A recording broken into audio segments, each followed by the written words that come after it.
Look at these deer tracks. Right now I just was walked way up that hill, 2 miles, it's 10 degrees.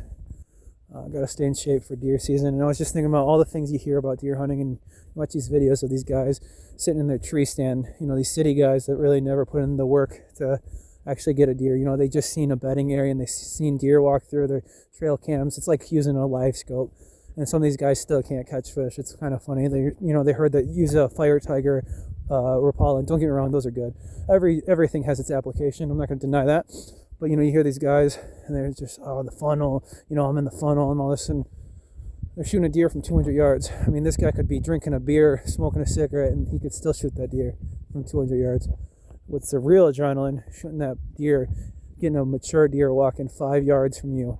Everything's right. You breathe, you sneeze, that deer's gone with the wind. You're broke up your image. The deer can't see you. He's trying to figure you out. He's looking. He's walking slow. He's tiptoeing. He comes right in. You're obviously out. Got to move when it's this cold. But anyways, there's nothing more adrenaline packed than that. Shooting a deer from 5 yards.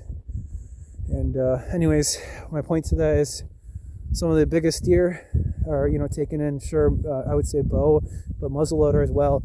And me personally, I use a bow all year. I think it's way more fun to shoot a deer from 5 yards, 10 yards than it is to shoot a deer from 200 yards or whatever with a rifle, and then pretend like you're talking to your audience about how great of a hunter you are because you shot a deer from 200 yards. Honestly, anyone could groom a deer. I mean, I have some of the biggest doe I've seen, and I'm not just saying this. I have a few deer that are just doe that are over 200 pounds, and they're solid doe in this general area. I mean, there's times where I see 25, 30 deer that go through my yard, and you know how easy it would be to fill the freezer. I don't know. Don't get me wrong. This isn't the 1800s where we have to hunt to live. I know a lot of guys will put in, $5,000 a year into hunting and then still say it's to fill their freezer. And then you'll meet other guys that shoot Bambi and say, can't eat the antlers. But the reality is they're just saying that because they can't get a big deer. My point to all this is there's so many different types of hunters. One thing I've learned is putting boots on the ground. I've walked a lot of state lands. I put in that dog work.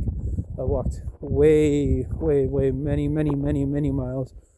Just trying to figure out what deer are doing. Sure, they gotta eat, they gotta sleep, but there's way more to it. And when you think you got them figured out, so next time when you listen to Jimmy shooting, some deer, there's many factors. He's probably shot that thing in a high fence farm, or he might have groomed that deer in his yard.